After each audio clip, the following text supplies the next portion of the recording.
coming up, y'all.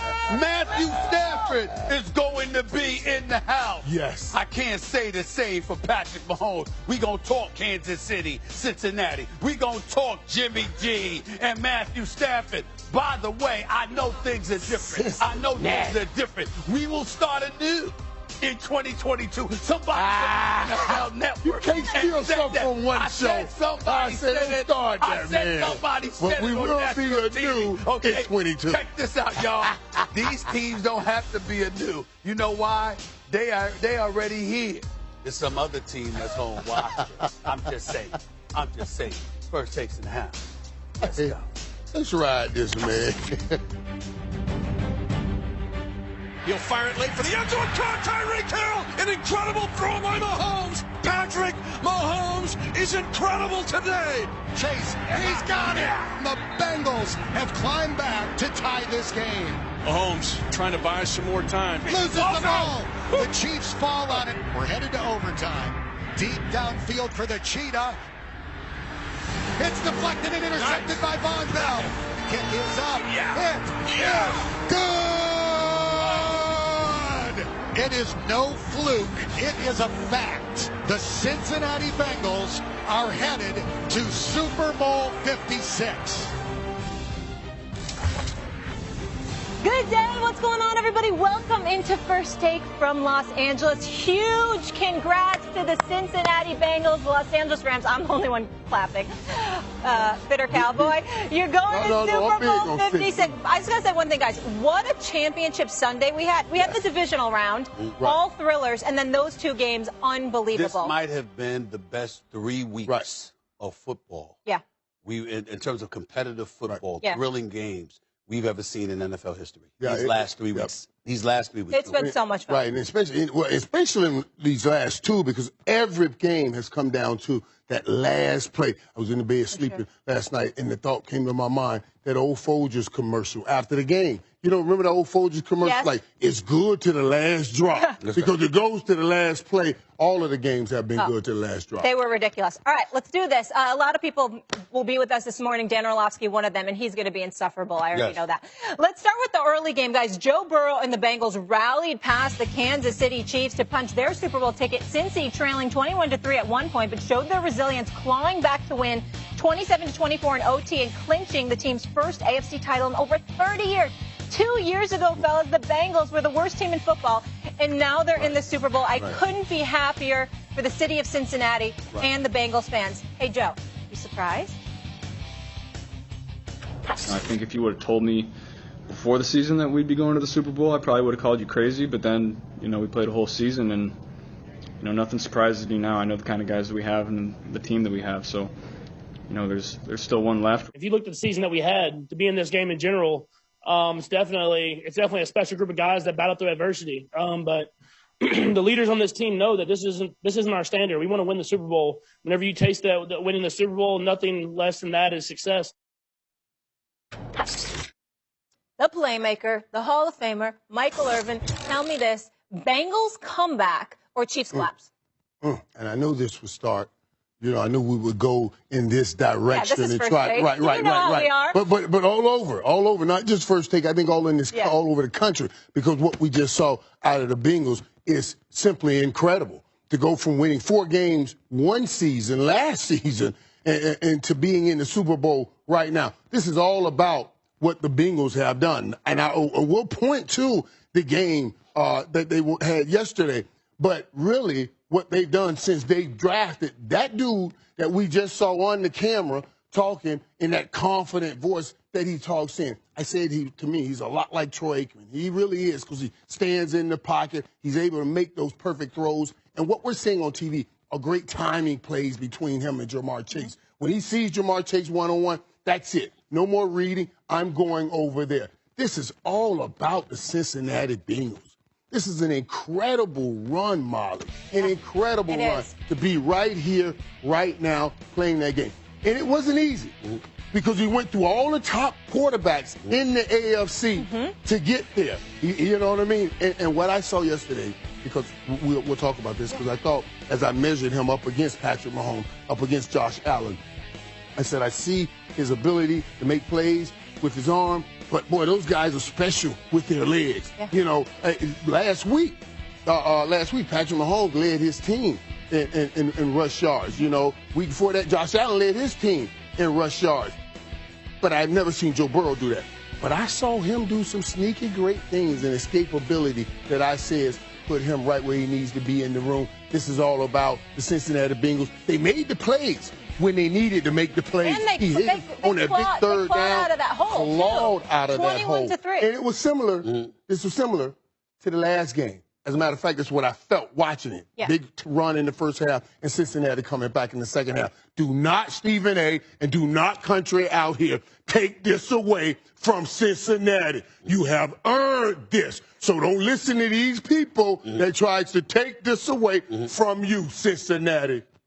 Well, I think the thing that's very, very amazing, that I find utterly amazing, to be quite honest with you, is that I never played the game of football, never wanted to play the game of football. I damn sure wanted to watch. I didn't want to play. I never wanted to play football. I know why. Okay? You couldn't take getting hit. No, not with my legs. No. I can't do that. But I will tell you this. It's just amazing to me that I never played. I'm not a 3-time Super Bowl champion. I'm not a Hall of Famer. And I'm always right. You're wrong. And I have to teach you about the sport of football. I mean, let me educate you. Excuse me. Let me educate you. Go ahead. Step back. Can't call your sister for help. She can't help you right now. Go ahead. You're young. You got to listen to me, okay? You got to listen to me here, all right? Let me turn this off, because she'll call me. Talk about, what is he talking about? She'll call you. Exactly. Right. She can't help you right now. She can't help you right now. Here's the deal.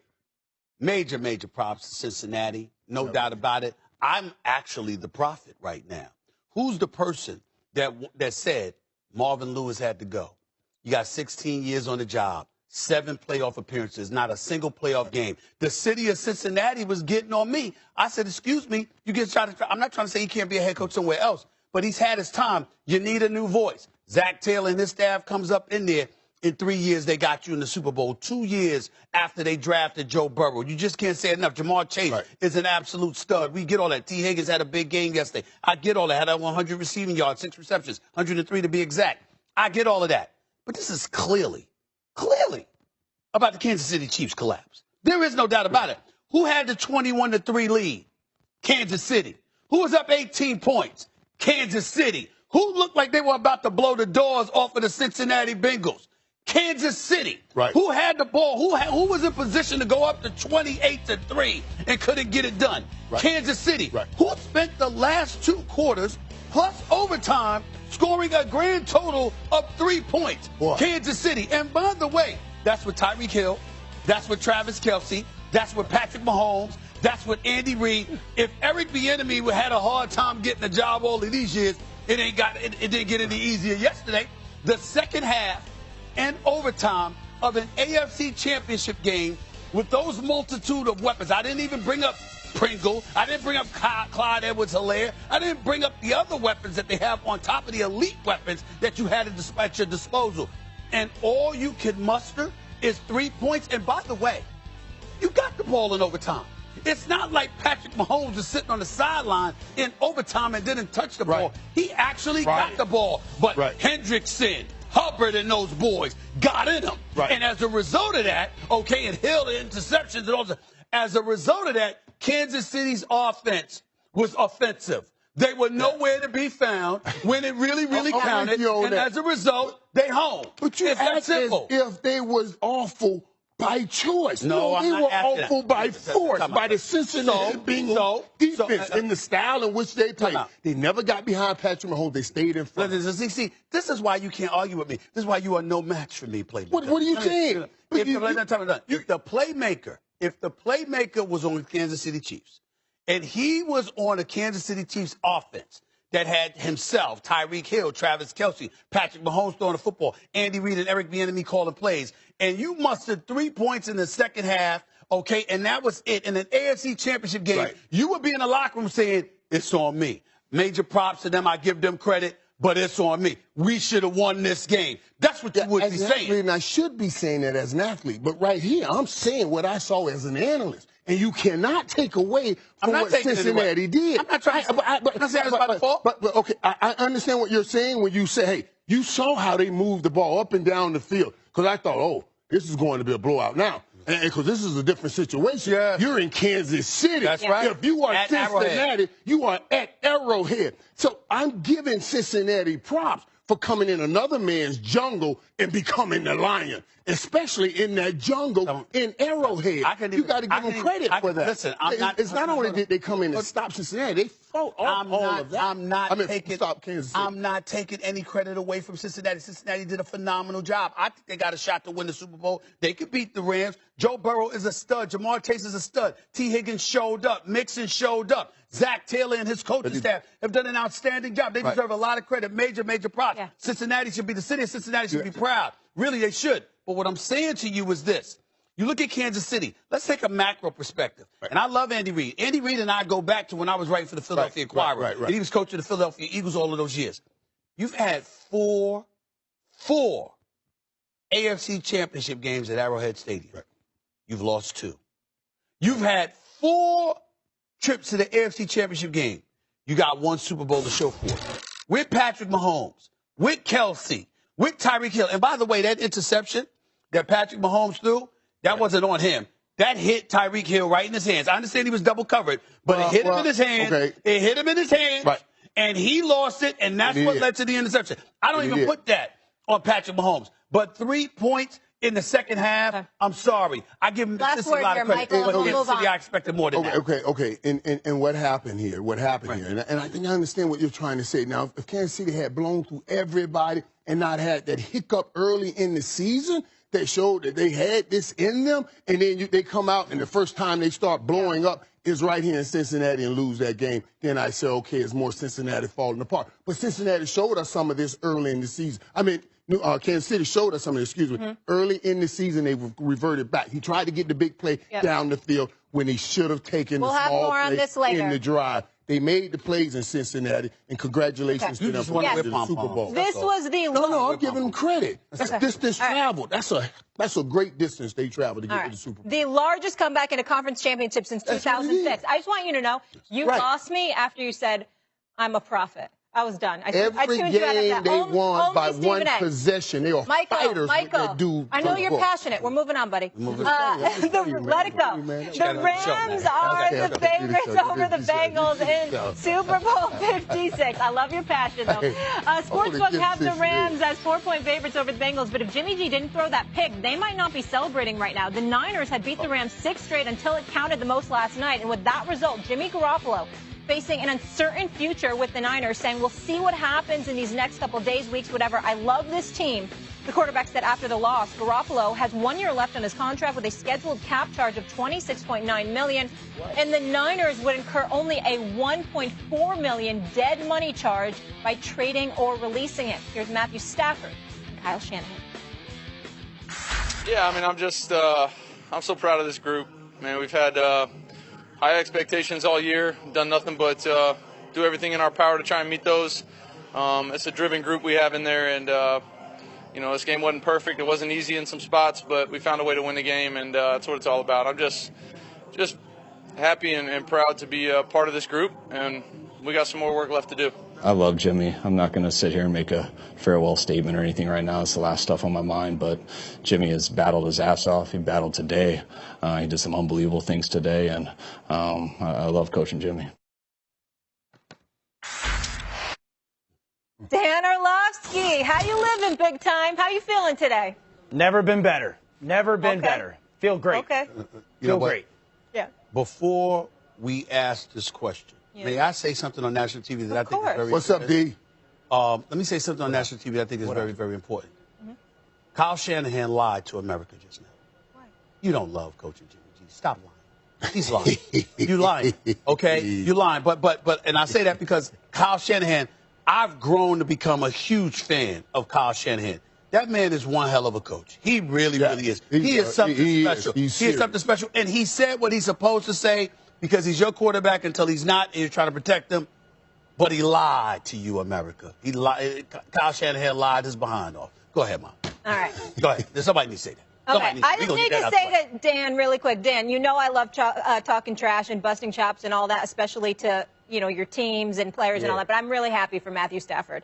He had 12 years in Detroit. He held it down for them, and it was great to see him get the W last night. But we're going to focus on Jimmy G. Stephen A., how much of this loss is on porn star Jimmy? Well, first of all, a couple of things. Number one, I appreciate you calling him porn star Jimmy. It was just for you. It's the last time. Because that's who he is. It's He's rest porn in star peace Jimmy. after that. That's number one. That's number one. My boy Jeff didn't want me calling him that, but damn it, it's appropriate, Jeff. Get over it. That's number one. Number two, as proud as you are, as happy as you are for Matthew Stafford, I'm more happy for you, Molly, because you don't look expended at all. And I know you had to run here. You know you were sprinting and stuff like that. Yeah, so Molly's in shape. I You understand? Molly's in shape. I literally sprinted here, Dan. So let's throw that out. She was running laps. I'll leave it at that. I'll leave it at that. She was handling her business. Okay, trying to get in. Here's the deal.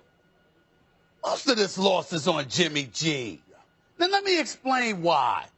I'm not trying to say, listen, I could point out that they had to stop running the football because they weren't running the football effectively. And when it mattered most, Kyle Shanahan gave that brother the ball, and he went 1 for 6 for like -8 yards. I could bring up the fact that that followed up a week where you were extremely pedestrian and your special teams had to come to the rescue at Lambeau Field because you damn sure didn't do much, couldn't generate a touchdown. I could bring all of that up. But I'm going to take a macro perspective and leave the dissection of this to a Michael Irvin and obviously to my brother Dan Orlovsky by saying this.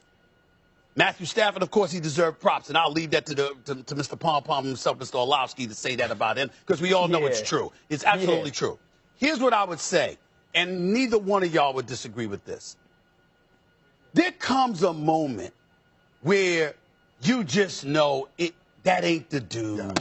You know what I'm saying? It's like you look at Deebo Samuels, you look at George Kittle, you look at Nick Bosa and the crew, and you know, it's like... That's real. It's like, you just look and you go like this. That dude is why they ain't going to the Super Bowl. Because if they had Matthew Stafford, if they had Patrick Mahomes, if they had Joe Burrow, if they had Josh Allen with that defense and the way that it was playing, and with Deebo being that monster that he is, and Kittle being who he is, with Kyle Shanahan calling those plays, they would have found a way. But you knew that Jimmy G wasn't going to get it done. And so I close by saying this. First of all, that idiot that tried to call Jeff Garcia, that tried to call out Mina Kimes, we don't hear anything from you today, do we, Jeff Garcia? Nothing at all. Nothing at all. All right? You should be apologizing on national television to Mina Kimes with your trifling self. That's number one. So he is trifling for trying to go after Mina Kimes like that. He is trifling. That's number one. Number two, if you Kyle Shanahan, look, stop lying to the American public. Stop lying to 49ers fans. Trey Lance should be ready with you being the exceptional coach that you are. Let Jimmy G go. It ain't worth it. Just let him go. That's number two. And number three, congratulations. I feel very bad. It's not an accident that Odell Beckham Jr. walked over to Deebo Samuels the way that he did. Yeah, that was very classy. That was great. But it wasn't just very classy. It was more than that. It was classy, but it was more than that, guys. You know what he was saying? I felt your pain. Yeah. I have felt your pain. It was because you had a quarterback. You had a quarterback that couldn't get it done. No. I'll be damned if I didn't know how that feels. If I don't know how that feels, Deebo, my heart goes out to you, my brother. In that moment, to have the wherewithal, to have the awareness to care about your boy, you know, that's right. I was impressive. That's right. It was. But he knew. Stephen A. saying something though. He's saying something. Not to the depth. Not to the depth of that. Because like you said, hey, Kyle Shanahan is one of the best out there. That's right. And he keeps you in the game. So he asked Jimmy G, just don't lose the game for me. Just don't lose the game. Jimmy G's only averaged 160 passing yards in his career, in his playoff career. So he's not saying go and win the game. Go and win the game. So that's exactly what the Rams made him do. That's right. The Rams said we're going to put this on Jimmy G, and Jimmy G couldn't get it done.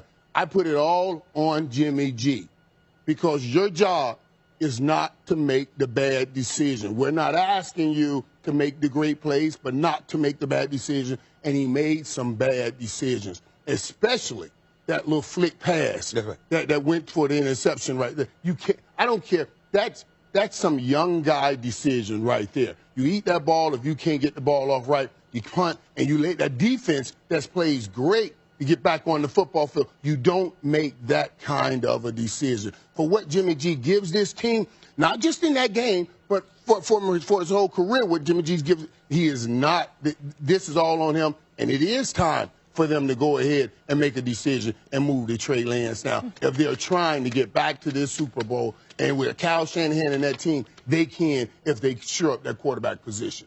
Dan, where are you on this? So y'all thought I was going to come on and talk about Jimmy Garoppolo today? After what we watched yesterday? You thought I was going to come. Stephen A., you thought I was going to come on and talk. Is this you trying to get Sam Tanucci to not have me talk about Matthew Stafford? Not at all. Is this you trying to change the topic? Matthew Stafford to you. Hey, we left Matthew Stafford to you. Can you guys share something on the screen for me? Okay. So you did this to yourself, Stephen A. This isn't early in this football game. You're calling out me. You're calling out Matthew Stafford. You're referencing your guy. And I told you yesterday. I told you yesterday, first of all, if you're going to tweet like this early in the game, you should change the show to first quarter takes, not first take. Because you get thumb happy when something bad happens, and then you get yourself into an issue. And I responded to you last night. You did this to yourself. Not at all. You did this to yourself when you got so trigger happy with your thumbs that you wanted to try to fire off shots and couldn't wait to never shoot early, Stephen A. Never shoot too early. And you're trying to fire off tweets, and now you got to deal with me the day after. I'm not talking about Jimmy Garoppolo right now. I'm going to talk about Matthew Stafford. I'm going to talk about the moment when I got a bunch of phone calls and text messages yesterday, and they said, what do you think we're going to get from 9 today? And my response was, I think America is going to get the best version of Matthew Stafford we've seen. And that's what you got, Stephen A. What you don't realize is what you saw in the fourth quarter is what so many of us saw for 12 years in Detroit. Matthew Stafford's been in this moment 50, 60 times in the NFL. And he's rose to that moment more often than not. It just didn't matter to you because it was happening in Detroit, not in maybe Pittsburgh or a team that we were talking about on national television. When this game went to 17-7 yesterday, I in the group chat responded, this game's over. The Rams are going to win. Because I know that Matthew Stafford's at his absolute best when he has no choice but to be. I don't wait till the first quarter. I don't see things happen in the first quarter and fight off tweets because I know it's a long football game. May I respond? I'm not talking about Jimmy Garoppolo right now. No, he did it. No, he did it. He wasn't prepared? I'm not talking about Jimmy Garoppolo. Dan Orlovsky. Yes. Dan Orlovsky, you pulled up a tweet that I sent 15 hours ago. I love how you ignore the one I sent 14 hours ago. That would be an hour later after that first tweet you just posted in case you didn't understand the lingo. That tweet says, quote, by me, Stephen A. Okay. Fair is fair. Stafford balled that drive. 2 passes dropped, including a TD pass. Come on, Rams. Step the hell up for the guy. Stephen You left that out. You left that out. Because you telling the world that the sun rises doesn't matter. Anyone could sit there and tell you what is happening, but you tried to. I told you what was happening when I first did this tweet. You tried to foreshadow the bad performance in a game by Matthew Stafford because you could not wait for him to play like dog trash yesterday and then to come on first take today. Projected it over the whole game. What happened? Projected it over the whole game. Got 4 quarters, 60 minutes of this thing. Wait, where's the profit? Because I was looking for it. I sit up there and I said, and Dan posted it, this was the last line. He'd better not lose to no damn porn star Jimmy. Everybody knows. I'm talking about everybody knows. I didn't want to see Jimmy G in the Super Bowl. I didn't want to see a pedestrian quarterback in the Super Bowl. I want to see somebody who I believe could get it done going up against somebody I know in Joe Burrow or Patrick Mahomes who could get it done. Jimmy G was not that guy. So what I was saying is, Matthew Stafford, you better not lose to this guy. You better not lose to this guy. That's all I was saying. And you are trying to spin it because that's what you're trying to lean on right now. You're trying to backpedal. That's what you're trying to do. I'm not doing it. It's you're right trying there. to not get I got the receipt. with them, I got with the them receipt. hyper thumbs, with them hyper. Hey, Molly, You can't say you saying these emotional swings that you're having in the moment of watching the games. Okay, let's let you have these emotional swings. I felt this way. Oh, I felt this way. I felt this way. We're dealing with facts. We're going about what's going on in the game. You were doing play-by-play. Why should we have to ride this emotional wave with you? Thank you, Michael. We're dealing with what's in the game. You know why? Is that not what you're talking about, man? Yes. Do you feel it? Good riding emotional. You know why you have to? You know why you had to do it? Because I'm Stephen. That's why. Joker right here, man. Molly. He runs to the bank with this right here. Whoever decided to pay this man for the monster? It ain't about that. Oh, It ain't my about gosh. that. Listen, get on me about being emotional about my outfit. We got to ride these waves. Talk about. Everybody keep talking about, look, who paid this man? Remember, you know what I'm saying? I signed a contract. I signed a contract 2 years ago. I was like this the first 51 years. You know what I'm saying? I didn't change. I'm the same dude. Ain't nobody changed. I've been doing this show going on 10 years. Tell me when I've been different. Tell me when I'm just that dude. I'm just that dude. I'm just that dude. Hollis. Molly, real quick. Hollis. Don't be blasphemous. I thought he was blushing. My bad. Hollis Queen. Run DMC. Dan, can I move on, or you got to say anything else? Because I want to give you your moment and your time. Go ahead, Dan. How is it his moment? Was he throwing the football? Because I was right, Stephen A. Oh, you know what? I can't. Because I was right, Stephen A. And you were wrong. And don't worry, I got more coming. I got more coming. Dan, I'm going to move on. Because when Stephen A. comes out to L.A., he's got this big-time energy, okay? And I'll just leave it at that. Let's go to the GOAT, the legend.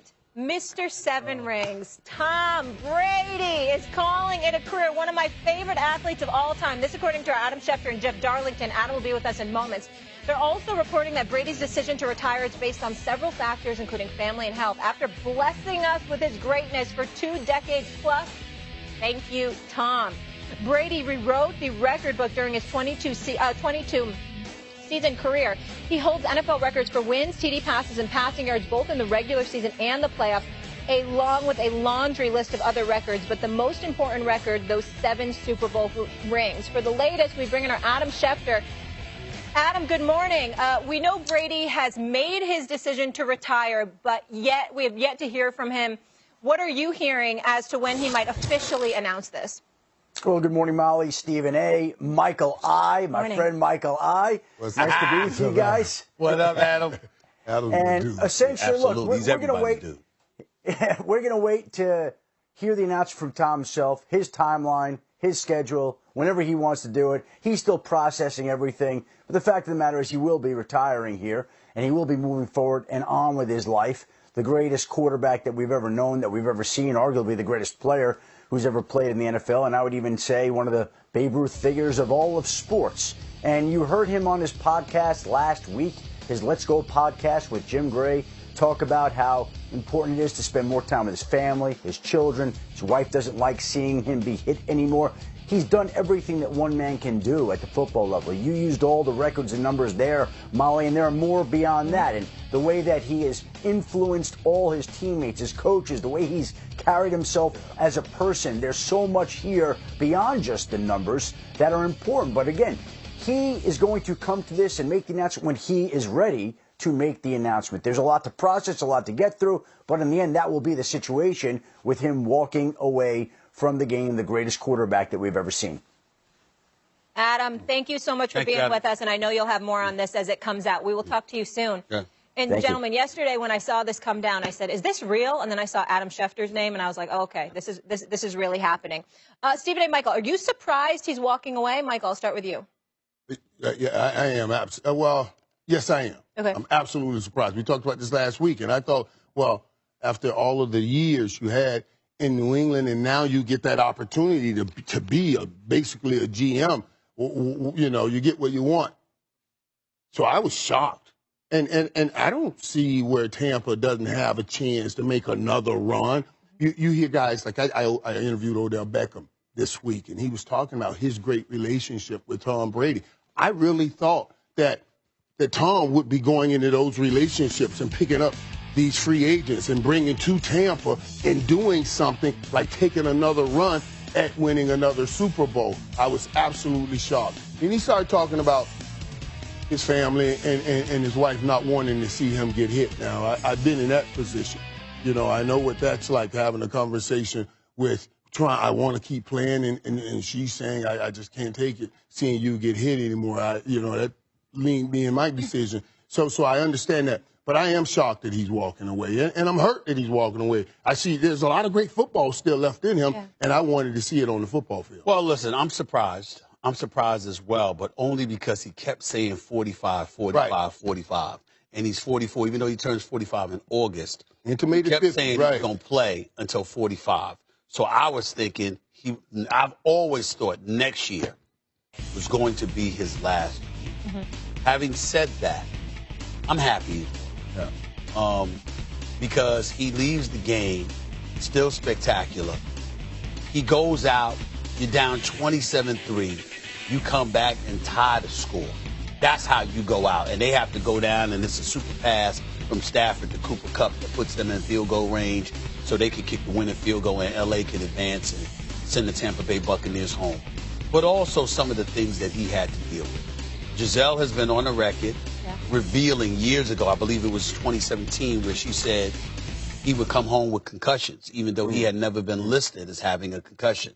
She talked about some of the things that she has to experience at home. And obviously, as his wife, she experiences things with him that none of us ever do. And so when you look at it from that perspective, and he starts talking about his kids and what have you, and then you take into account the kind of year they had in Tampa Bay. You got a guy in Rob Gronkowski that isn't sure he wants to play anymore. Chris Godwin goes down. I know that's a part of the game, of course, but you're one of your big weapons. He goes down.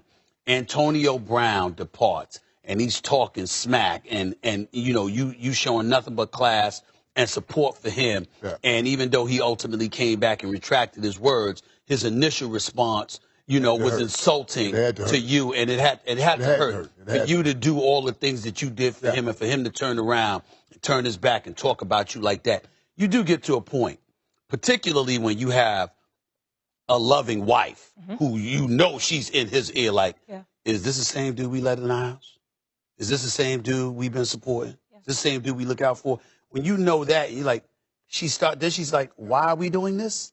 What are we still doing? You got 7 Super Bowl rings. You got 5 Super Bowl MVPs. You got 3 league MVPs. You throw for over 84,000 yards. Throw for over 620 touchdowns. Right. Like, why are we doing this?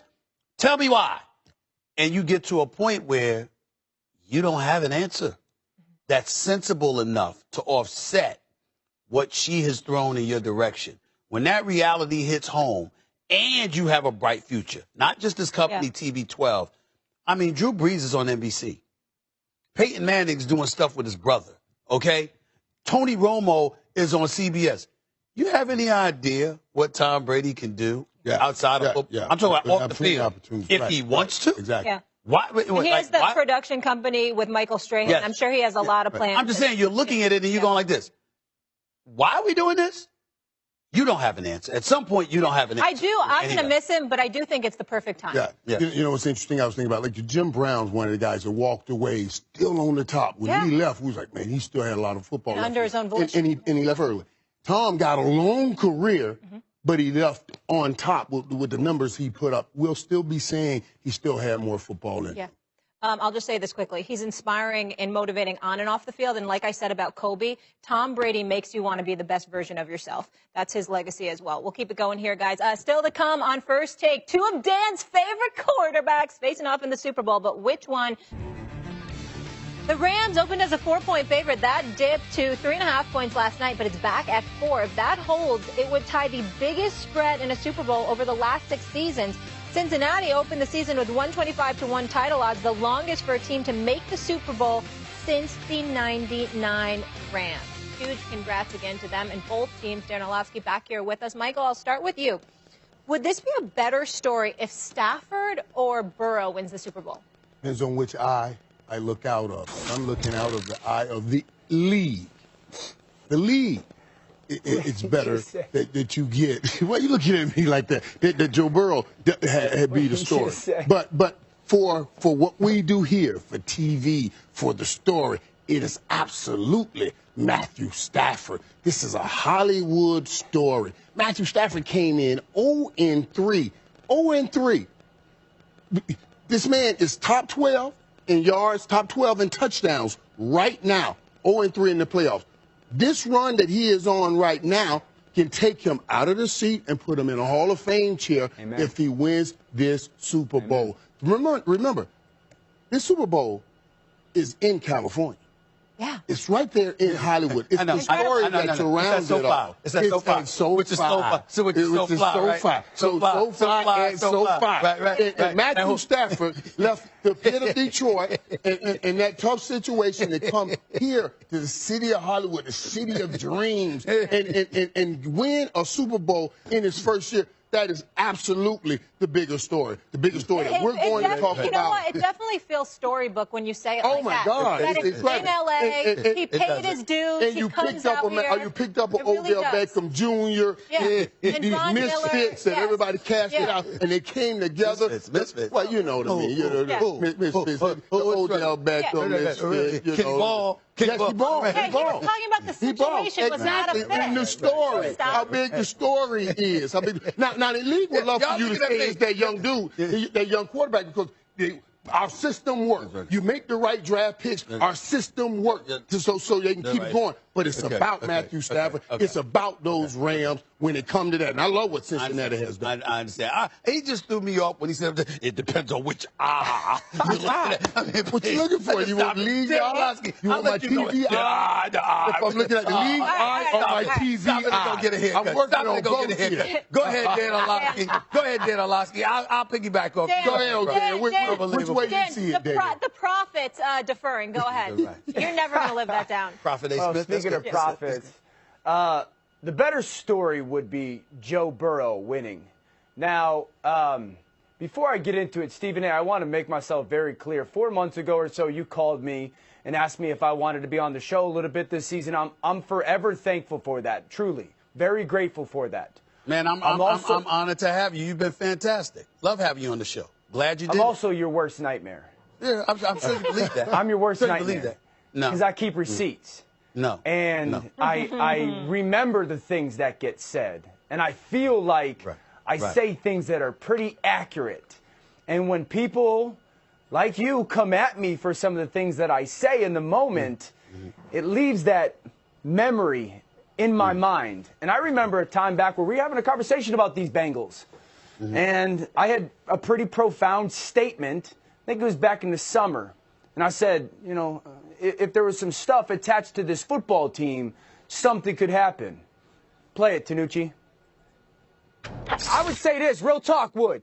You give me Joe Burrow, and you give Joe Burrow that Pittsburgh Steelers defense, I'm going to say he's going to win a Super Bowl this year. He's a Super Bowl contender this year. I don't feel that way about the Steelers. This year? If you took Joe Burrow. That's insane. Stephen A. You got to be kidding me. Stephen A., real talk. Stephen A. Stop it. Yeah, I'm guilty. I'm guilty as charged. I'm guilty as charged. Because they had lost. Go on. First of all, there's the same Bengals team that lost to the Jets, by the way. We keep forgetting that stuff. And they lost the Chicago game 2 of the season. But that's neither here nor there. I was caught up in my Steelers. That's what that was about. Go on. That's what that was about. Okay. Well, go ahead, so I wanted you to acknowledge that. I wanted you to acknowledge that, and I appreciate that. But you do understand. You do understand what you just did, didn't you? You do understand what you just did. Oh, yeah. Because, let me go. I'm going to interrupt you. Hold on. I'm going to interrupt you. This is Dan Orlovsky. Just finished doing a lap around the Get Up studio in New York. That's how much he was celebrating Matthew Stafford. Let me explain something to y'all. Let me rain on Dan Orlovsky's parade. Do you know why Matthew Stafford's a big story? No, really? You want me to tell you really why he's a big story? Because he spent all these damn years with Meyer in Detroit. That's why. That's the real reason. You understand? In football purgatory. That's the reason why. Didn't let him break him. Because he elevated. Some people elevated from the ashes. Some people just show up on national television. That's how it goes, Dan Orlovsky. That's how it goes when you're a Detroit Lion, okay? And in Matthew Stafford's case, that's really all because we all knew he was great.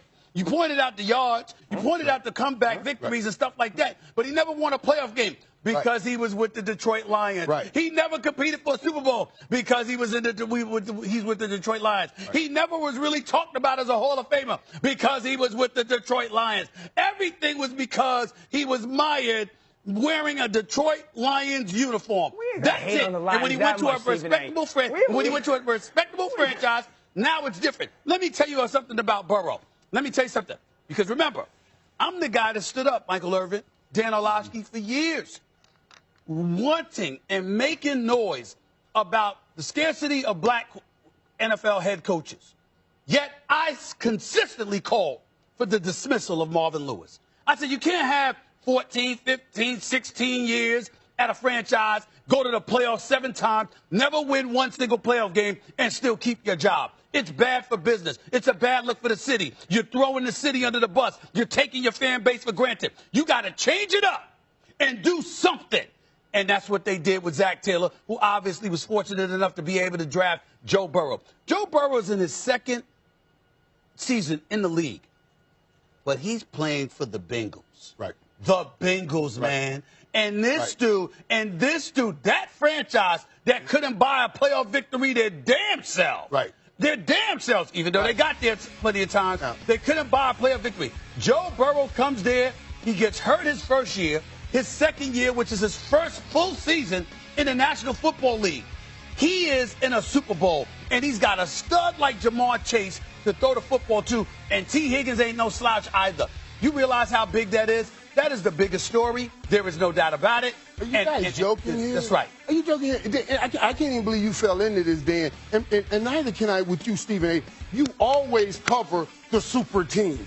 The super team is the bigger story, and that's what the Rams are. Well, when Miami put together a super team, Stephen A., you were down there covering. When Golden State and Kevin Durant came over, you were down because we cover the super team because they're already up here, and we're waiting to see the fall.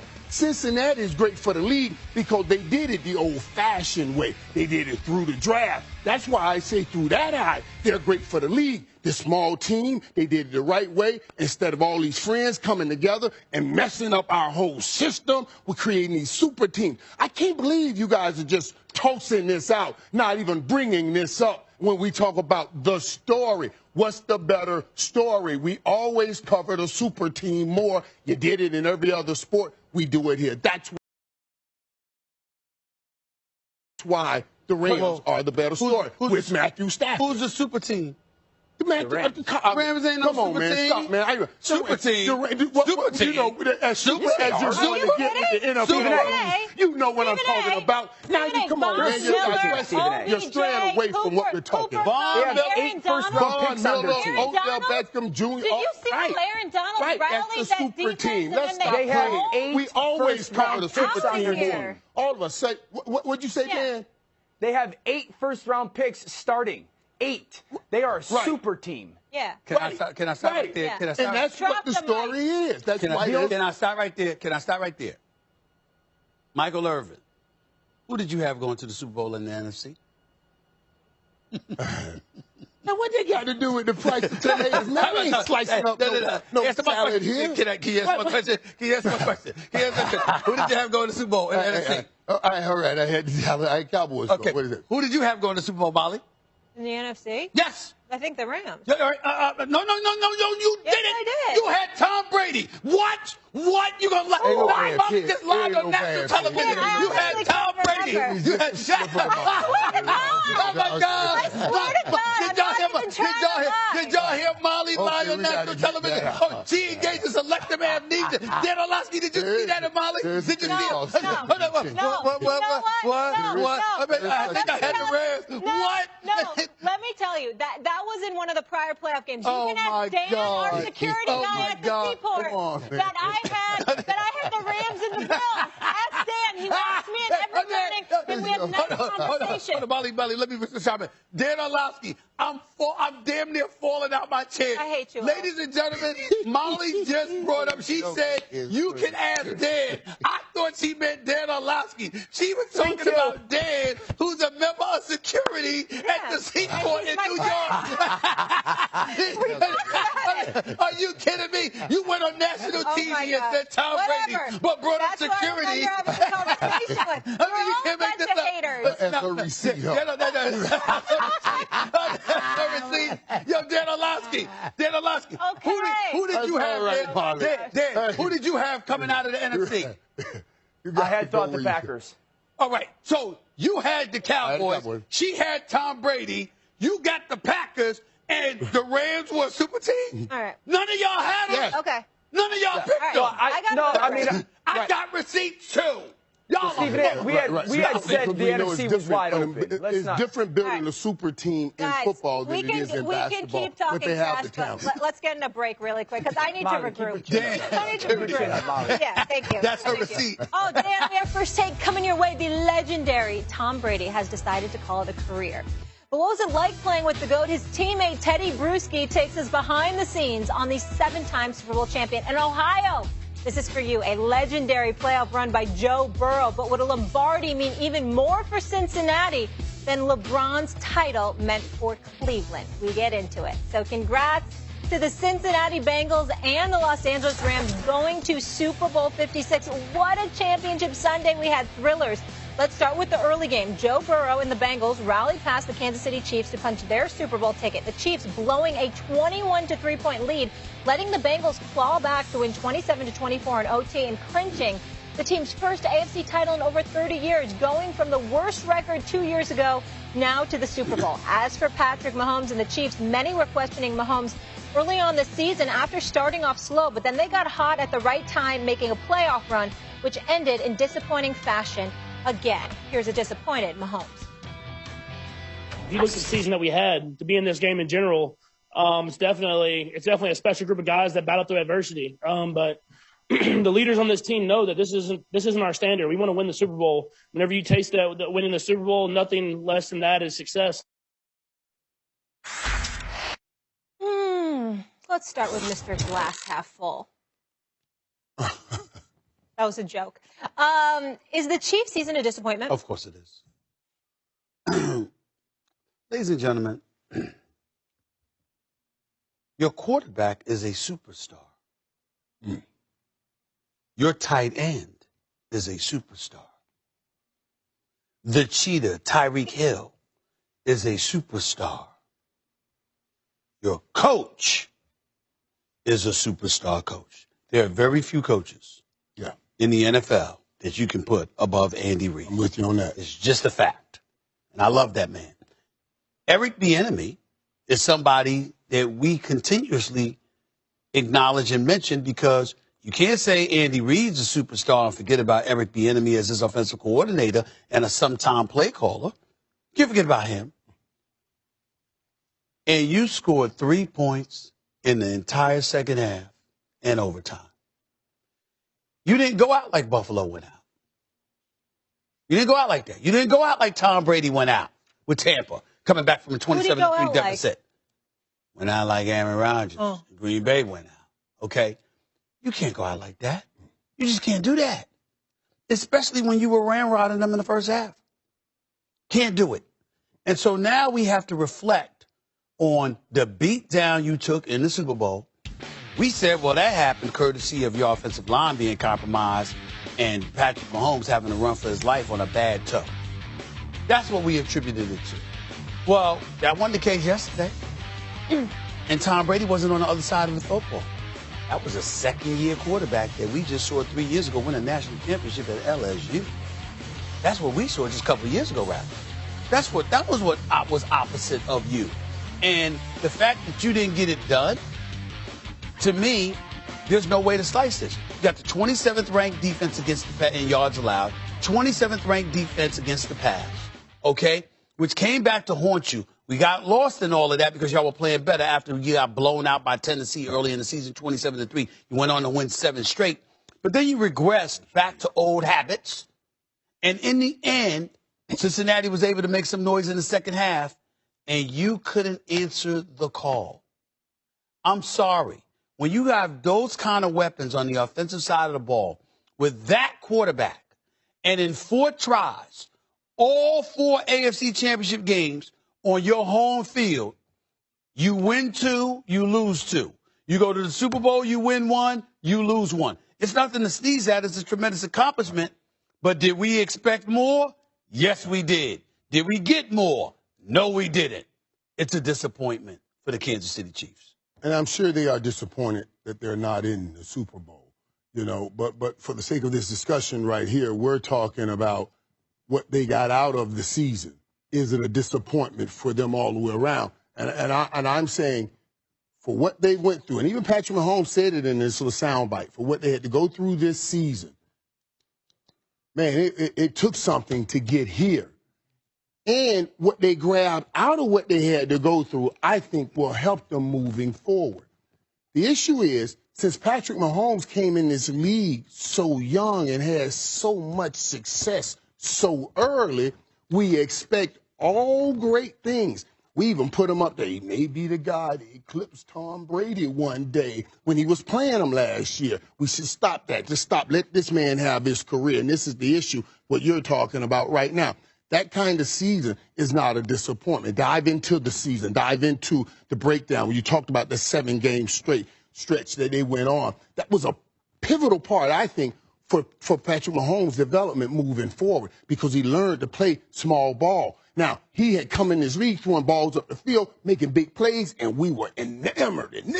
And then they said, let us make you play small ball. He learned how to play small ball in that stretch. At one period, they had more plays per drive, and they were best on third down. That means I kept the chain moving. They lost that game, as you said, because they reverted back to old habits, trying to snatch big balls early on. That ability to play small ball, if he had stuck to it right there in that moment. What I told you, keep Aaron Rodgers, why Aaron Rodgers has 1 Super Bowl and Tom Brady has 7 right now is because something like this. Aaron Rodgers liked those big plays up the field. Tom Brady will small ball you all the way down the field. Now you can start comparing him to Tom Brady if he continues developing in this. Do you think it's fair, and that was a great point about Tom Brady there, to characterize it like this? The season was not a disappointment because of where they started, and we were questioning Mahomes and this team, but the game was a disappointment.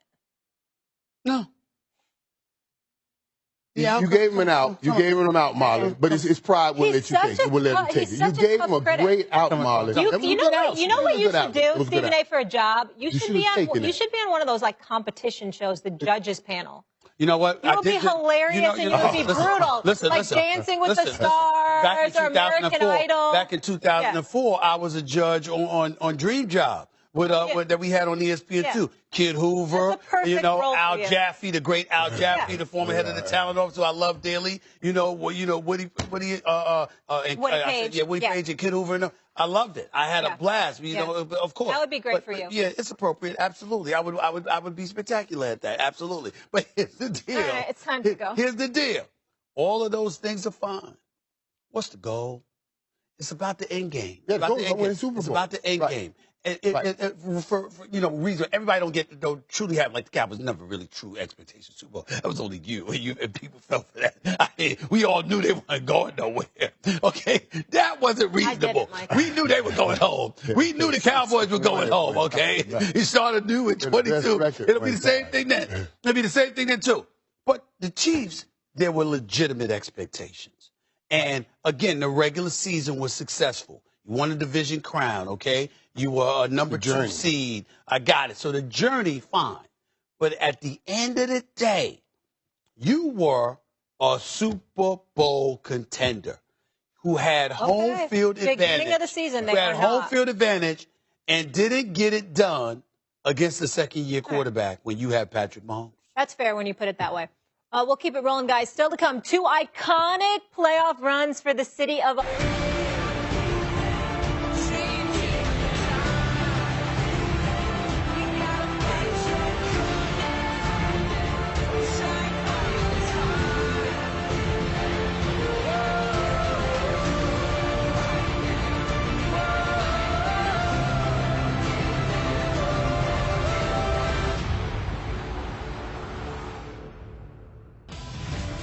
Tom Brady showed us that he certainly still has a lot left in the tank. He led the NFL in pass yards, TD passes, and completions in his final season. He had more passing yards and TDs in his 40s than he did in his 20s. Age ain't nothing but a number. And now we bring in our friend, Teddy Bruschi, 3-time Super Bowl champ. Teddy, I know you're big-time countdown crew, so we appreciate you slumming with us today on a weekday and sticking around.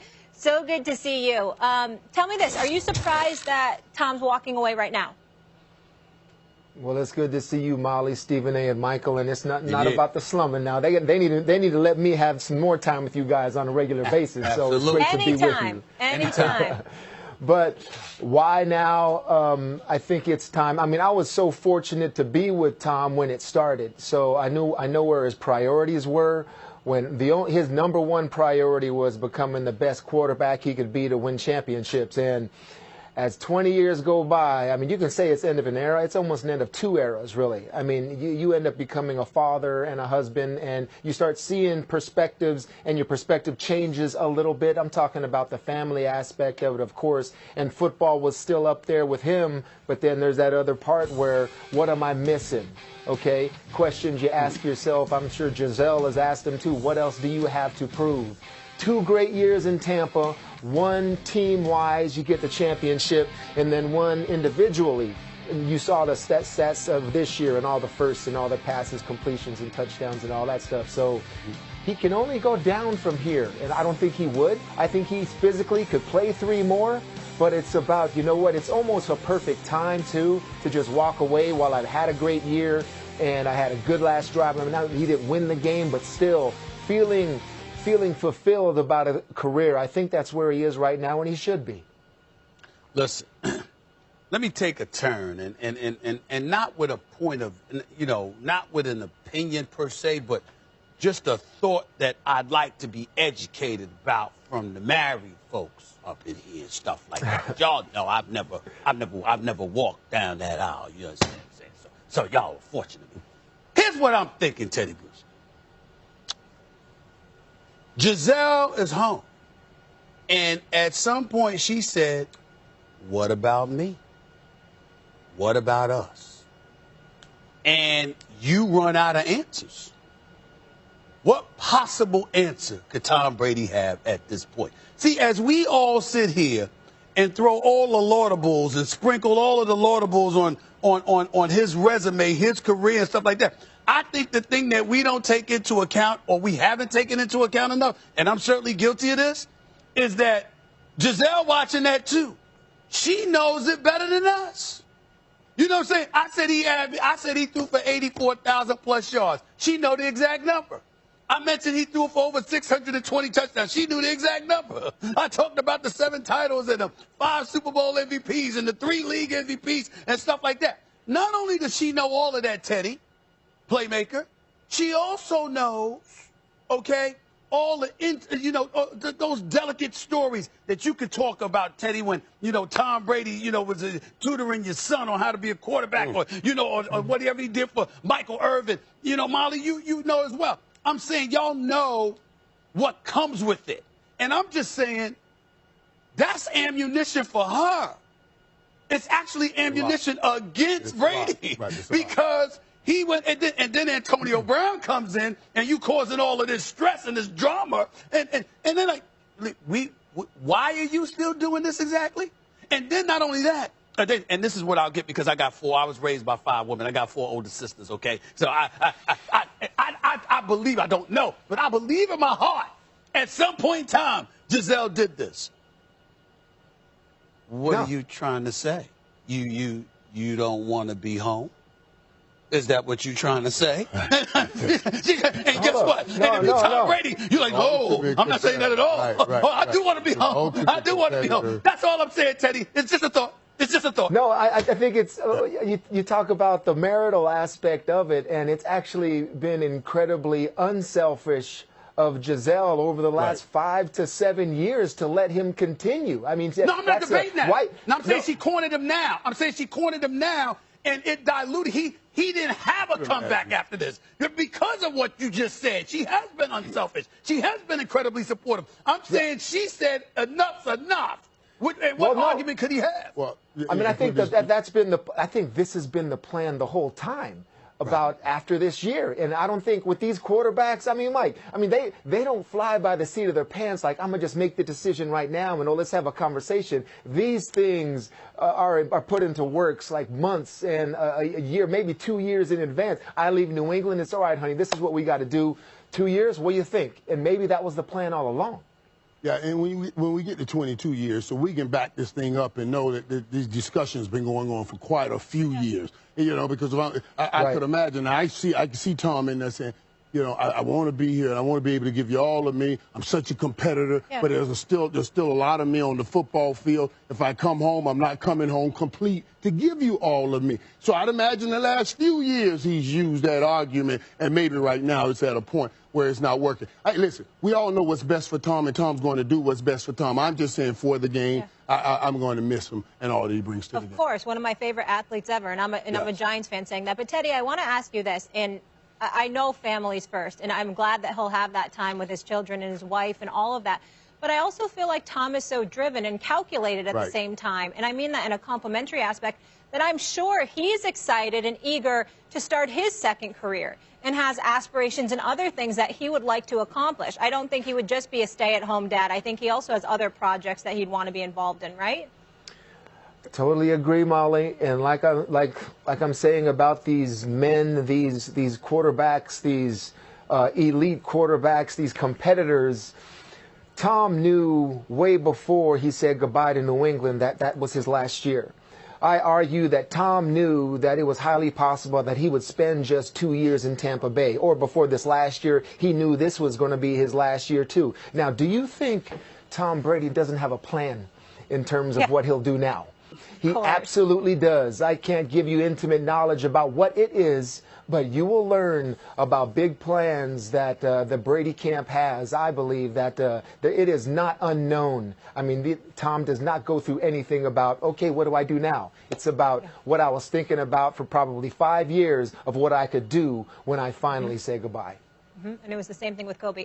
Really quick, Teddy, before we let you go here, can you just tell me one thing, whether it's as a competitor, an athlete, or as a friend, that you love or admire most about Tom Brady, since you have an intimate relationship with him? What I would say is what he does with every team that he's a part of. He works so hard to form relationships with every one of his teammates. And if there was one word I would describe him, and a lot of guys would describe him, would be like, something like a brother, really, because what he always believed was, how are you supposed to look to me as a leader and look to me to be your quarterback if I don't have that relationship with you and we don't care about each other? So I'm talking about compassion. I'm talking about kindness. I'm talking about getting to learn your family, which is the story I talked about in terms of him teaching my son quarterback tips while my son's in his underwear and Tom's in his pajamas over FaceTime. You know, little things like that. There are a lot of stories a lot of his teammates have about Tom Brady caring about so much as you, the individual, and you, the person, along with you as a teammate. Special competitor, special person, and we will certainly miss him on the field, but I think we'll be seeing him plenty of other places, and excited to see how that turns out. Teddy, so great to see you. You let us know when you want to come back and own Stephen A in some debate. You know, this was fun, all this nostalgia, but when you're ready to take him on, put him in his place, you just let me know. That's my brother. Why would you say that? Great to see all of you. Why are you trying to be divisive? Why are you trying to be divisive? That's my brother right there. Teddy used to get some good debates on this show. No. Oh, he did. No. Teddy spoke, I listened. And then it was my turn to speak. And I listened to Teddy. Okay, that's what I do. Way to walk it back. That's what I do. All right, Teddy, we'll talk. Thank you so much. All right, my brother. Thanks, guys. I said it earlier in the year when we started, making some of these comebacks. I never feel like we're out of it. It is no fluke. It is a fact. The Bengals are headed to Super Bowl 56. If you would have told me when I got drafted that we'd be here this year, it would be a shock. But nothing surprises me now. Joe Burrow has his Bengals in the Super Bowl, and now LeBron James is chiming in, responding to a tweet comparing the Bengals getting to the big game to the Sacramento Kings reaching the NBA Finals. LeBron responded, but not if you get a generational talent in the draft. You would have said the same thing about the Cavs before 2003, right? Joe B is the absolute truth. We all saw and knew it. Michael, Would Burrow winning the Super Bowl for Cincy be bigger than LeBron's title with Cleveland? Yes to this. And for a number of reasons, I push towards this direction. First of all, you know, LeBron, of course, got drafted by Cleveland and left and came back. Joe Burrow got drafted by Cincinnati, and everything that Cincinnati has used to get to this point, we can call it homegrown. Now, I can also branch off into, I believe it's more difficult winning a Super Bowl than any other sport. You know, we see in basketball many times where you can put 2 or 3 good players together and make a very good basketball team. You can put many great players together on football, but it still takes some cooking to make this a football family, because it's not just about physical skill set on the football field. Joe Burrow winning in Cincinnati has never, of course, won a Super Bowl. Last year, it was just they only won 4 games. To get them back now after winning 4 games and have them in a Super Bowl and winning a Super Bowl, oh my God, that absolutely outweighs that great task, the great accomplishment that LeBron had in Cleveland when he brought back and said, Cleveland, this one's for you. Joe saying Cincinnati, this one for you is bigger than that. It's not. You're wrong, but what else is it? Joe Burrow and what he's accomplished as a Cincinnati Bengal is fantastic. And if they won the Super Bowl, it would be great for Cincinnati. LeBron James ended more than a half century of not winning in any sport in Cleveland. Anything. Indians hadn't won a World Series. I was looking it up right now. I want to see who won a World Series. Last time they won in 1948. Okay? I'm talking about the Indians. They were, the Cleveland Browns, don't get me started. That was 1964 when Frank Ryan was their quarterback. Some dude named Frank Ryan. Okay? Sounded like, Clear and Present Danger or something like that. Okay? I mean, Jim Brown was their running back. Okay? 1964. Cleveland, an NBA franchise that started in 1970, hadn't won anything. Okay? So when LeBron won, overcoming a 3-1 deficit, even though it was a stimulus package that he was helped along by when Adam Silver and the NBA league office suspended Draymond Green, okay, and then things fell apart. The bottom line is he overcame a 3-1 deficit to beat a 73-9 team in Steph Curry, Klay Thompson, Draymond Green, and the crew, okay, to capture a championship for the city of Cleveland in any sport for the first time since 1964. Over 50 years. So what I'm saying to you is, when you take that into consideration, that wins the argument right there. I'm not finished. I'm not finished, Mr. Cowboy. I'm not finished. Then we're talking about LeBron James. I understand Joe Burrow's nice. Yeah. We talk about LB. Hey, boy. We talk about LBJ. That's what usually, one thing though, usually, Michael, the NFL is king, and I'm with you. I know he's an NBA guy, but this is LeBron. It's not just any NBA player who ended the drought. Hold on. I appreciate that. But all you had to do is preface it by saying Stephen A's right, Michael. You could have done that. You could have done that. But you're not right. You're not right. That's not what she said, LeBron. That's not what she said. Here's why. I give you that it's LeBron James. I give you it's LeBron James, but LeBron James got drafted to Cleveland. So? And then did the decision and went to South Beach. And went to South Beach. You're the last person. You're the last person to complain. You brought pain in the relationship. Oh, the owner writing a letter. The owner writing a letter said never again. That was foul along the way. Never again will you win for. So you brought pain. Joe Burrow ain't bring nothing but love and joy. That's what I'm telling you. It came from a good place. That's right. A good place. Really? LeBron came back. I know, but after he kind of slapped him in the face and pushed him away. He came back. Like so wait a minute. You can't just take the good parts of a relationship. You got to put all of the relationship on the table. Joe Burrow has a great relationship with Cincinnati. He's a baby. LeBron. Time out. Joe Burrow just got to the league. What I'm trying to say, all right, that proves my point. No, it doesn't prove your point because I'm trying. You got to take the whole relationship. As far as I'm and I pulled you out of purgatory and put you in heaven. Just got here. Where was Cleveland before LeBron arrived? Where was the NBA when LeBron arrived? I know they had I'm not saying you're not. What I'm saying is, listen. All I'm trying to say to you is this: Cincinnati will be a great, great story. It helps they don't have a basketball team. The Cincinnati Reds, we wish them nothing but the best, okay? They're no longer identified with Marge Shot, thank the good Lord. But the point that I'm trying to make to you is this. I'm not taking anything away from Joe Burrow, but the NFL, considered to be a sport with significant parity, year to year, anybody can win. That has to get taken into consideration as well. You know, when you look at the National Basketball Association, you know what elite teams are going to be in the mix. And for LeBron James to capture the championship in Cleveland in a race of more than a half century of utility. You go into history only when it serves you. You don't want to see all of history. Is this that moment? Why don't you go into the relationship? That's part of the history. But you can go to 42, but you can't go to DC. Is it that moment? Is this that moment where you say, don't go to your history, go to D history. Exactly go what to your history, go to D history. How did that work for you? How did that work for you? How did that work for you? Once you open up history, bring it all in. What are you talking about? Bring it all in. I did bring it all in. You act like this was a great fairy ride to the top of this championship for Cleveland. It wasn't. It was for Cincinnati. It was no bumps in the road. What are we going to say? If Cincinnati went, first of all, we got the Cincinnati Bengals going up against the Los Angeles Rams for the Super Bowl, right? First of all, we're going to go like this. Okay, we're looking forward to the Super Bowl week. We're looking forward to it.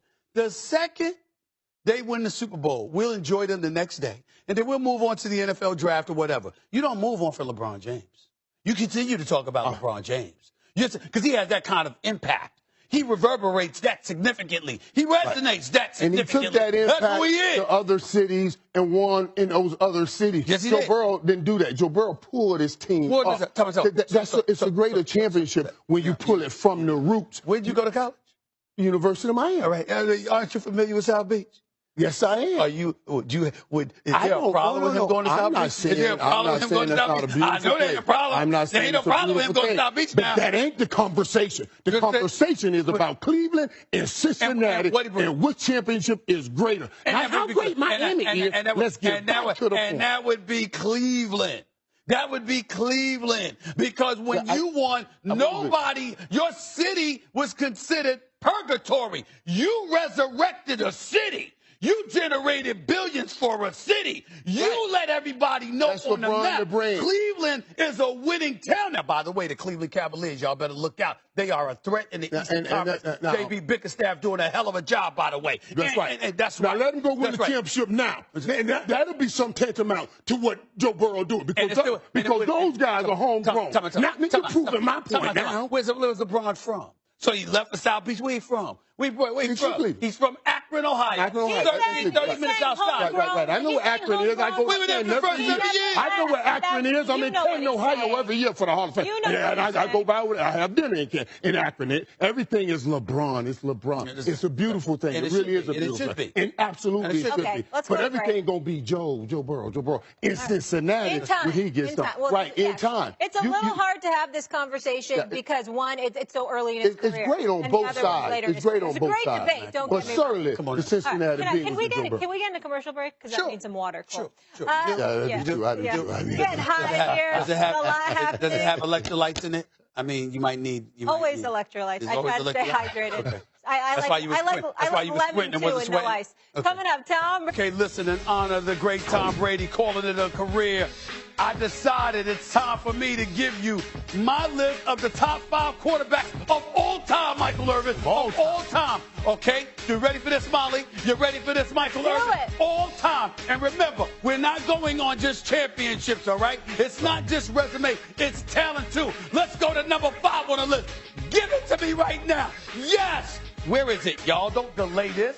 Excuse me, the board ain't working. I'm sorry. Number 5 on the list, Molly, Michael Irvin, is Aaron Rodgers.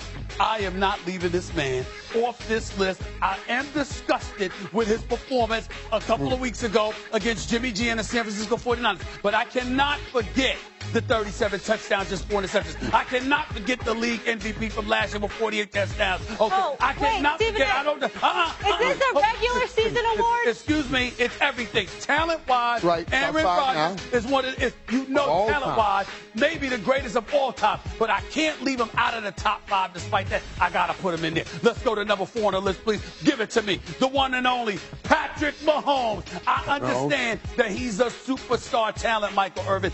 Here's the thing. 4 trips to the AFC Championship game, all on your home turf. Only 2 times did you get to the Super Bowl instead of the 4 with the home court advantage, okay? You got blown out in last year's Super Bowl. You lose yesterday. You still only got 1, and we've seen some vulnerability, even though you got Travis Kelce and Tyreek Hill. We know he's a superstar, but I'm talking about obviously, it can't put him number 1 because of the struggles that he's had. Let's go to number 3 on the list, please. Give it to me right now. The one and only Peyton Manning. 2 Super Bowl titles, okay? 3 trips to the Super Bowl. Let us not forget, regular season-wise, the numbers that he put up. Let us not forget he's always been in control of the offense. He was basically the offensive coordinator. He was the one calling plays. He was the one running the offense. His intellect is undeniable. We understand what he brought to the table. The leadership ability also can't be questioned. That's why we got to put Peyton Manning up in there. He's simply one of the greatest ever. It's undeniable, and he's a 2-time Super Bowl champion. Let's go to number 2 on the list, please. You know to give it to me. Come on now. Give it up here. Joe Montana, how can we deny it? We know what the man brings to the table. 4-time Super Bowl champion. Okay, undefeated in Super Bowl appearances. I mean, Joe, just Joe Cool. He was the one that was teaching people how to get it done. Had Bill Walsh with him, but nevertheless, he produced. He produced in big moments. The Cincinnati Bengals can tell you about that. Not once, but twice because of what he did to them in Super Bowl appearances against Kenny Anderson, against Boomer Esiason, against all of these other guys. Joe Montana still handled his business. And before number 1 came along, that's what we were thinking about. But he ain't number 1 anymore. We know who's number 1. It's the one and only Tom Brady. For all the reasons we've been pointing out all day long, since Friday, since news came down, he's about to retire. A 7-time Super Bowl champion, 10 appearances in the Super Bowl, 5 Super Bowl MVPs, 3 league MVPs, 84+ thousand yards passing, 624 touchdowns. He threw a better than 3 touchdown to 1 interception ratio in his career. Just absolutely, positively phenomenal. And closed out the deal, winning a championship at age 43, being in the playoffs at age 44, passing for over 5,300 yards, threw for over 40 touchdowns, and by the way, down 27-3 in his last game, brought him back and tied the score. But the defense gave up a Matthew Stafford to Cooper Kupp long pass that put him in field goal range. This is the Tom Brady going out like a champion, handling his business. These are my top 5 quarterbacks when you take into account talent and resume. And as a caveat, I left John Elway out, even though he's a 2-time Super Bowl champion. I know what he's done, but I will remind everybody, John Elway won the championship first time in 1997. Terrell Davis ran for 1,750 yards that year. In 98, when they went back to the Super Bowl, Terrell Davis ran for 2,008 yards. He was the big reason why the Denver Broncos were in that Super Bowl and won Super Bowl championship. That's why John Elway is not on my top 5. And I like your top 5. I like it. Let me tell you where I like. Tom Brady is no doubt. And we don't even talk enough about Joe Moe anymore because of what Tom Brady has done. I think you got Peyton Manning in the right spot. Now, this 4 and 5, I'm going to have some issues with. Okay. Now, outside of my own personal preference of being knowing that Troy won 3 Super Bowls and can play with that 4 and 5 area, I will put that there. But I would at least have to flip these.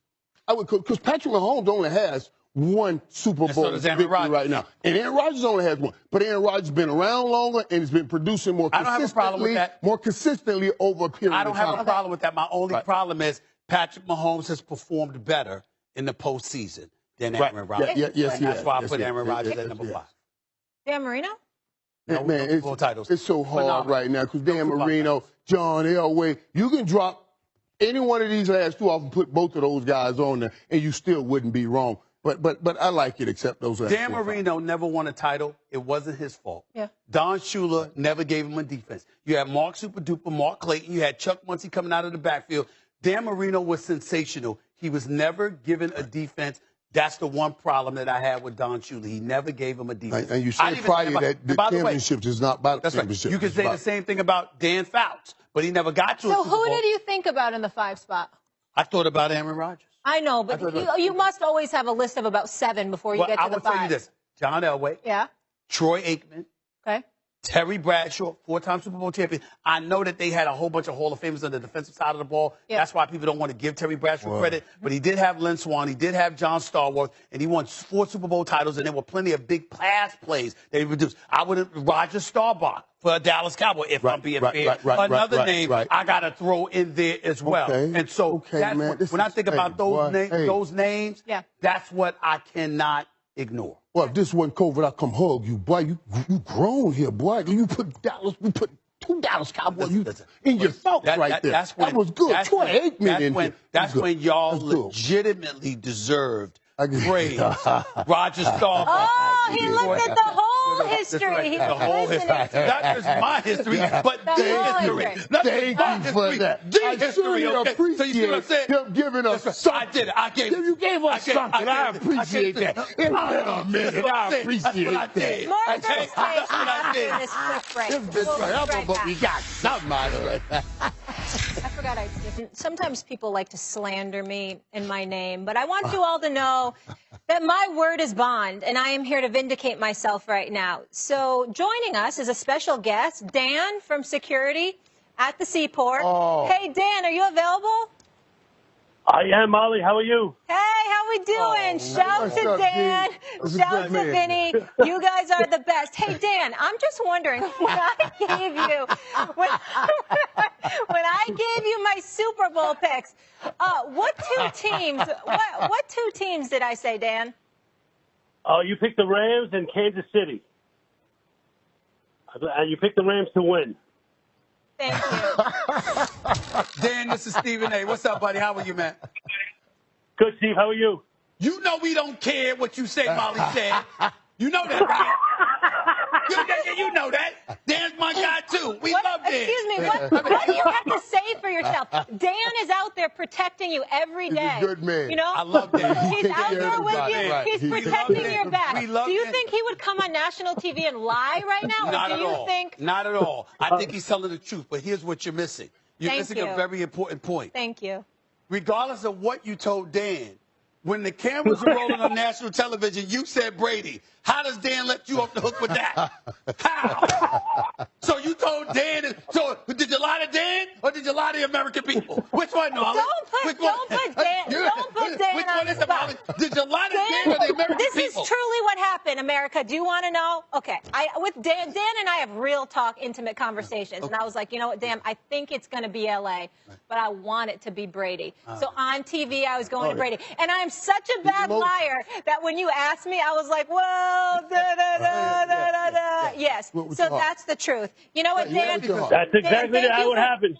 Yeah, thank you, Dan, for vindicating me. Thank you, Dan. You're did the not best. vindicate her. You did not vindicate her, Dan. But thank you for coming on. You did not vindicate her. Dan, I'm buying the whole Seaport Mr. Dips all week. We're getting burgers, shakes, everything. You're the buying best. it for yourself.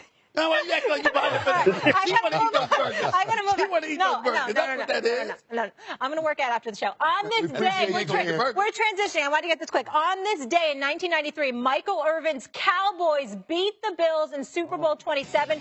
Troy Aikman passed for 4 touchdowns. Emmitt Smith rushed for 108 yards. Look at that And the playmaker himself caught 2 TD passes. Dallas's win was its 3rd in its record 6th Super Bowl appearance. Special moment. Michael, what do you remember from this game? Man, there was nothing like it. That was their first Super Bowl. Everybody always asks which is better. There's nothing like the first. And it was in Hollywood. It was in L.A. and all of the stories around that. That was the last time we had a Super Bowl in L.A. That's why I'm looking forward to SoFi. For sure. It was absolutely special. Very special for me. I mean, that's when the Cowboys were relevant. That's when they really mattered, legitimately. That's when they used the football field to validate their greatness and their bloviating. That's what they did. They didn't use the genius, the marketing genius of Jerry Jones, all right, and his family to buffer their stature. They didn't steal headlines in the back pages about what they talked about and what they prognosticated and what they speculated about. They said, yo, Watch us on the field handle our business. Damn, that's when the Cowboys were the Cowboys. And how long ago was that, 1993? That's okay. We are anew in 22. We will win. Really? That's the mantra. I'm going to use that. Brand new 2022. Let's go. We will win. That's what Cowboys Nation is. Today was a big day. That was a big day. Get the like, subscribe, and share all of our channels. Check us out. Hey, tell us what you think about it. Are we hitting it on the nail on the head or are we not? Please leave a comment. Let us know. Tell us how the flow is. But don't forget, this is your boy MC D-Rex, and I'm out. Peace.